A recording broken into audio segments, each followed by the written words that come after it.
Dados divulgados pela Delegacia de Atendimento a Grupos Vulneráveis, a DAGV, apontam que somente em 2021, mais de 1.000 boletins de ocorrências relacionadas a violências contra crianças e adolescentes foram registrados em Sergipe. A infância é a época da vida feliz, de sorriso fácil e de aprendizados. Também é a fase da vida que a criança está mais vulnerável e precisando de carinho e proteção. Quando essa rede de atenção tem falhas, as crianças sofrem as consequências. Somente em 2020, a Delegacia de Atendimento a Grupos Vulneráveis, a DAGV, registrou 3.884 boletins de ocorrências de violência contra crianças e adolescentes. Este ano, até o mês de abril, foram 1.117 registros. O abuso sexual contra crianças e adolescentes é uma das ações coibidas pela delegacia e que pode ficar mais evidente nesse período de pandemia causada pela Covid-19. Por causa de medidas de restrição de circulação e fechamento de alguns setores da sociedade, a exemplo de escolas, os jovens estão mais tempo em casa. Com a pandemia, as aulas estão suspensas, né? Então as crianças nem têm a escola, onde elas podem também denunciar, contar, os professores estão avaliando, né? Tem os psicólogos da escola. E eles também estão passando mais tempo na presença do agressor, que normalmente é alguém próximo, familiar, ou até vizinho, pessoas do convívio, né? Então a gente entende que sim, a pandemia é um fator que pode aumentar os casos.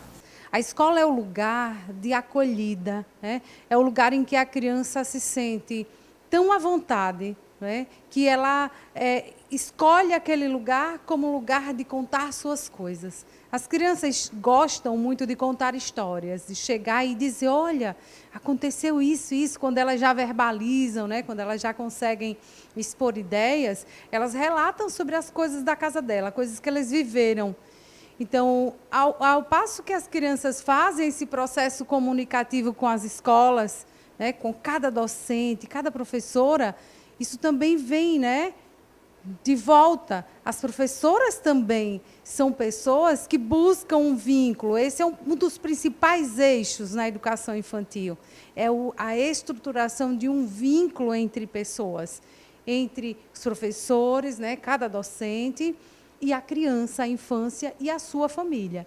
A delegada ressalta que a faixa etária mais atingida está entre 10 a 14 anos. Além disso, segundo ela, na maioria dos casos, o perigo está dentro de casa, ou seja, o abuso é cometido por alguém da família. A comprovação de que a violência contra crianças e adolescentes está mais próxima do que imaginamos ocorreu no caso menino Henri Borel, no Rio de Janeiro, no início de março. O garoto, de 4 anos, foi morto dentro de casa e a mãe e o padrasto estão presos acusados pelo crime.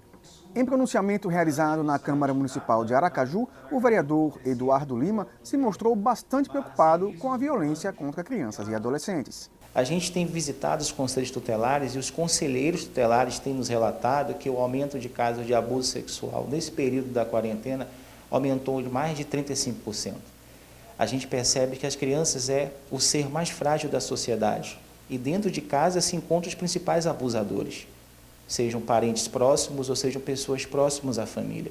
Por isso eu tenho trabalhado muito nesse tema, de investir em políticas públicas, fortalecendo o CRAS, fortalecendo os conselhos tutelares, fortalecendo o CREAS, fortalecendo toda essa rede que defende o ECA, que luta pela criança e adolescente aqui em Aracaju.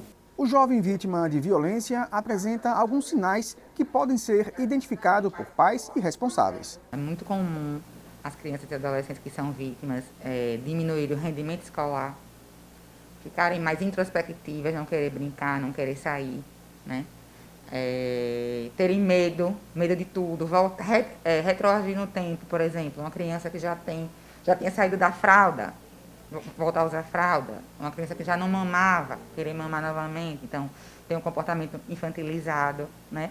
E principalmente a gente tem que estar atento ao que ela fala, né? Aquela criança que no dia da visita, que o pai vem buscar e chora, e se agarra e não quer ir, né?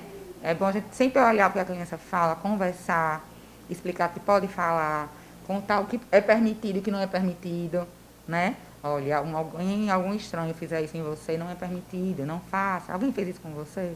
Então sempre é bom deixar a criança aberta para poder contar, né? Porque a palavra da criança é fundamental. A delegada ressalta que, ao identificar os sinais, a denúncia é a única saída para cortar o mal pela raiz. Havendo suspeita, né, de que a criança foi vítima de abuso, a gente recomenda que o familiar compareça à delegacia aqui, né, especializada em crianças e adolescentes, ou no interior do estado, a delegacia do município, porque essa criança vai ser encaminhada para exame de corpo de delito e vai ser ouvida, né? A partir daí, a gente vai dar início à investigação. Soube, denuncie. Não importa quem seja, denuncie. Nós precisamos defender as crianças e adolescentes aracajuanos. Essas e outras notícias você confere no Informe Aracaju.